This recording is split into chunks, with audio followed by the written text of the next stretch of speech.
علی کرم اللہ وجہ الکریم کی صحبت میں رہ کے گزارا کوفہ کے اندر۔ آپ فرماتے ہیں کہ میرے پاس ایک خاتون آئی اور آ کے عرض کرتی ہے کہ یا شیخ، میری ایک بیٹی، ہم ماں بیٹی کا بڑا پیار، میری اور کوئی اولاد نہیں، بس وہ ایک میری بیٹی ہے، ایک میں تھی، میرا بیٹی کے ساتھ بہت پیار محبت، لیکن قسمت کہ میری بیٹی اچانک فوت ہو گئی۔ جب سے میری بیٹی فوت ہوئی ہے تب سے میں ایک ماں ہوں، مجھے اپنی بچی کی یاد بہت ستاتی ہے، مجھے صبر نہیں آتا۔ حضرت ایسا کوئی عمل ہے کہ جس عمل کو میں کروں اللہ ایک تو مجھے صبر عطا فرمائے اور دوسرا جو ہے میں دیکھ سکوں کہ میری بیٹی جنت میں ہے یا جہنم میں ہے؟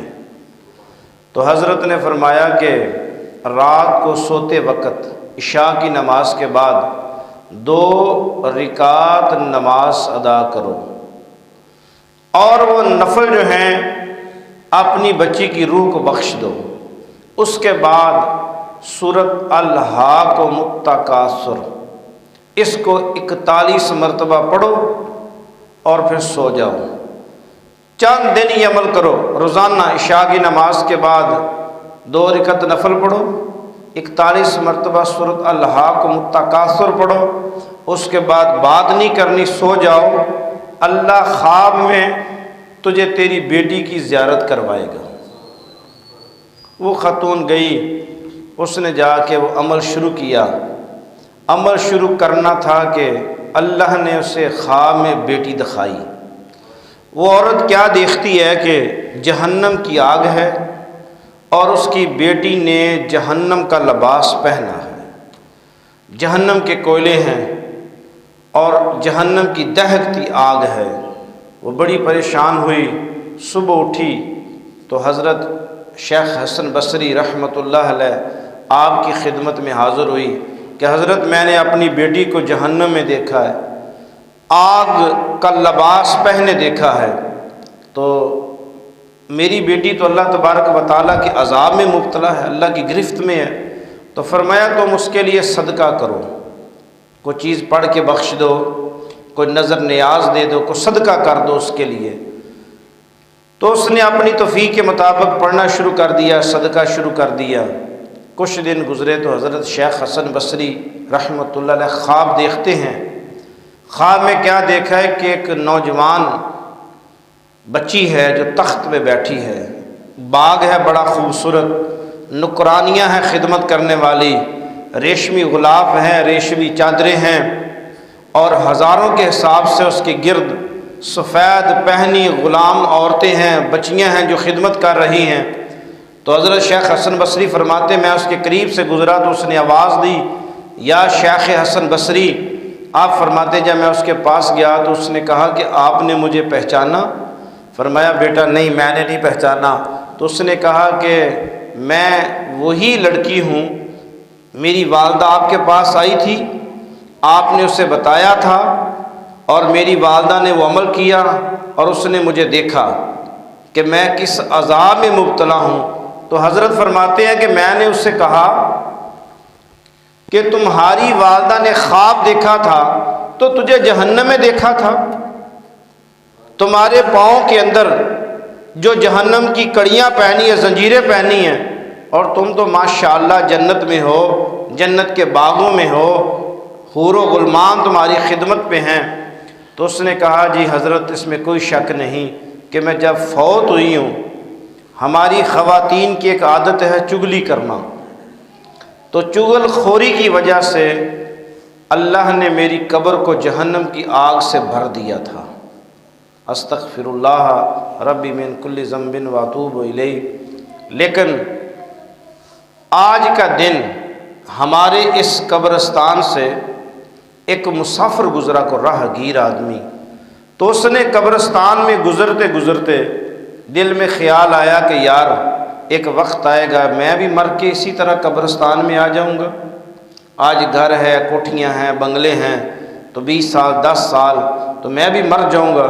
تو اس نے اس قبرستان سے گزرتے گزرتے درود پاک پڑھا، اور درود پڑھنے کے بعد اللہ سے دعا کی کہ اللہ میں نے جتنا درود پڑھا ہے میں نے ان قبرستان والوں کو بخش دیا ہے۔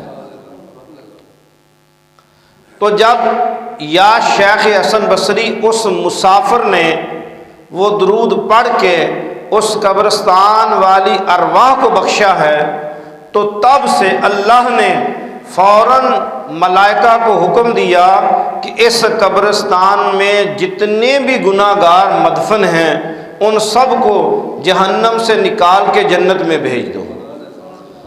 فرمایا کہ اس کے درود پاک کی برکت تھی، جب ماں نے خواب دیکھا تب میں جہنم میں تھی، اور جب آپ نے مجھے دیکھا اب میں جنت میں ہوں۔ اور اس مسافر کے درود و سلام کی یہ برکت ہے، یہ فیض ہے، یہ فیضان ہے اس درود کا، یہ رحمت ہے اور اللہ کا کرم ہے اس درود کا کہ درود اس نے پڑھا اور اللہ نے کرم ہم پہ کر دیا۔ اس طرح 70,000 لوگ ہم جہنم سے نکال کے جنت میں لائے ہیں اس مسافر کے درود پڑھنے کی وجہ سے۔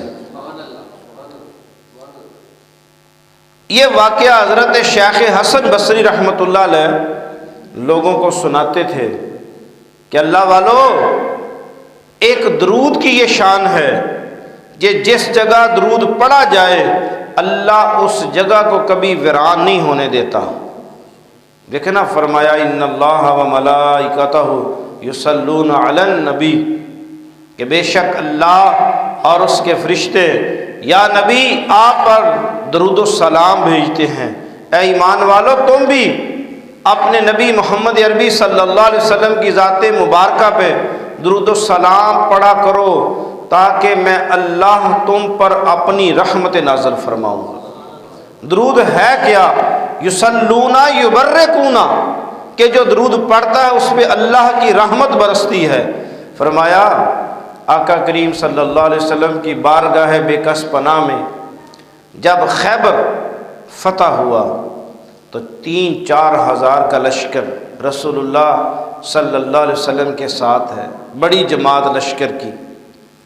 تو خیبر مدینہ سے بڑا لمبا سفر ہے، دور ہے مدینہ سے خیبر کا مقام۔ تو راستے میں ایک جگہ حضور نے لشکر کو بٹھایا، تو رسول اللہ صلی اللہ علیہ وسلم کی بارگاہ بے کس پناہ میں ایک مکھی، شہد کی مکھی حاضر ہوئی، شہد کی مکھی حاضر ہوئی۔ اس مکھی نے، میں قربان جاؤں اپنے محبوب کی شان پہ، بارگاہ رسالت میں عرض کیا کہ یا رسول اللہ صلی اللہ علیہ وآلہ وسلم، یا محبوب آپ ہمارے علاقے خیبر میں تشریف لائے ہیں، آپ ہمارے مہمان ہیں۔ دیکھیں کہاں مدینہ، کہاں حضور خیبر میں۔ تو جب حضور خیبر میں گئے ہیں اس علاقے کی مکھیوں کو بھی پتہ ہے کہ رسول اللہ تشریف لائے ہیں۔ کیا شان ہے میرے محبوب کی کہ پرندوں کو بھی، جانوروں کو بھی پتہ ہے۔ اب مکھی آ کے عرض کرتی ہے کہ یا رسول اللہ آپ ہمارے مہمان ہیں اور ہم آپ کے میزبان ہیں، میں اپنی تمام مکھیوں کی طرف سے آپ کی بارگاہ بے کس پناہ میں حاضر ہوئی ہوں کہ ہمارے پاس بڑا قیمتی شہد ہے، تو ہمارے پاس کوئی برتن تو ہے نہیں کہ ہم آپ کی خدمت میں وہ شہد حاضر کر سکیں، تو یا رسول اللہ آپ کسی ساتھی کو بھیجیں تو جو شہد ہے وہ آپ ہماری طرف سے قبول فرما لیں، ہماری وہ تحفہ ہے آپ کے لیے۔ اب حضرت علی کرم اللہ وجہ الکریم کو میرے محبوب نے فرمایا علی تم اس مکھی کے پیچھے پیچھے جاؤ اور وہاں سے جا کے شہد لے جاؤ۔ اب مکھی آگے چلے تو بندہ گھوڑے پہ یا اونٹ پہ اس مکھی کے پیچھے چلے تو مکھی نظر آئے گی؟ بولیں۔ اب وہ خیبر کا سارا علاقہ تو پہاڑی علاقہ ہے، بڑے بڑے پہاڑ ہیں، 14 قلعے تو آج بھی اس خیبر کے ہیں، تو وہ خیبر کی وادیوں میں مکھی تھی۔ اب میں قربان جاؤں مولا علی کی شان پہ، اب آپ اپنی سواری پہ اس مکھی کے پیچھے پیچھے ہیں اور وہ شہد کی مکھی آگے آگے ہے، اور جیسے ہی وہ مکھی اپنے اس چھتے کے پاس پہنچتی ہے تو حضرت علی کرم اللہ وجہ الکریم فرماتے ہیں کہ جیسے ہی وہ مکھی وہاں بیٹھی ہے نا تو 1 سیکنڈ نہیں لگا کہ شہد کی ساری مکھیاں اڑ کے وہاں سے چلی گئی۔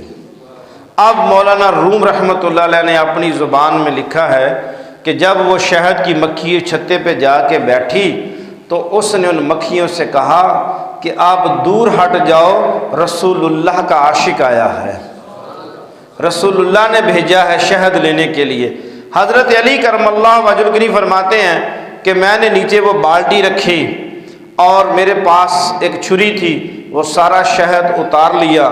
جب اتارنے کے بعد میں نے برتن میں ڈالا تو اپنی سواری پہ بیٹھ کے بارگاہ رسالت میں حاضر ہوئے تو رسول اللہ صلی اللہ علیہ وسلم نے وہ شہد چکھا اور جتنا بھی لشکر تھا فرمایا کہ یہ تمام ساتھی اس شہد کو کھائیں۔ حضور دیتے رہے دیتے رہے دیتے رہے، تھوڑی دیر گزری تو رسول اللہ صلی اللہ علیہ وسلم کسی سے گفتگو کرواتے ہیں، کوئی بندہ نظر نہیں آتا، اکیلے ہیں۔ تو صحابہ نے پوچھا یا رسول اللہ جبریل تھے یا کوئی اور فرشتہ تھا، آپ تنہا گفتگو فرما رہے تھے؟ تو میرے محبوب نے فرمایا کہ علی نہ جبریل تھا، میرے پاس وہ جو شہد کی مکھی آئی تھی دعوت دینے کے لیے، اب وہ دوبارہ آئی ہے شکریہ ادا کرنے کے لیے کہ یا رسول اللہ آپ کی کرم نوازی، آپ نے ہماری دعوت قبول کی، یا رسول اللہ آپ نے جو ہے وہ ہمارا شہد قبول فرمایا۔ تو میں نے اسے پوچھا کہ اتنے کڑوے پھل، یہ درختوں کا رس وہ بھی کڑوا، یہاں کھجور ہے، زیتون ہے، طرح طرح کے جن جن کے پھل ہیں کڑوے ہیں، لیکن شہد اتنا میٹھا جو ہے، اس کی خصلت کیا ہے؟ شہد میٹھا ہوتا ہے کڑوا ہوتا ہے؟ بولیں۔ تو مکھیاں جس چیزوں کا رس چوستی ہیں، یہ سرسوں کا سیزن ہے آج کل، تو سرسوں ہیں، ککر ہے، بیری ہے، ان کے تو پھل کڑوے ہیں، لیکن اس نظام قدرت دیکھیں۔ اب وہ شہد کی مکھی بارگاہ رسالت میں عرض کرتی ہے یا رسول اللہ صلی اللہ علیہ وسلم ہم شہد کی مکھیاں صبح نکل جاتی ہیں، رس چوستی ہیں، سارا دن رس چوسنے کے بعد واپس آتی ہیں، جب ہم واپس آتی ہیں وہ چوسا ہوا شہد جو ہے، رس جو ہے، وہ ہم اپنے چھتے میں ڈال دیتی ہیں، پھر ہماری ساری مکھیاں یا رسول اللہ مل کر آپ کی ذات پہ درود و سلام بھیجتی ہیں۔ یہ اس شہد کا، اس رس کا کمال نہیں ہے، یہ اس درود و سلام کا کمال ہے جو ہم مل کر پڑھتی ہیں۔ جب ہم ان کڑوے پھلوں پہ مل کر ساری یا رسول اللہ آپ کی ذات پہ درود و سلام بھیجتی ہیں، اس درود و سلام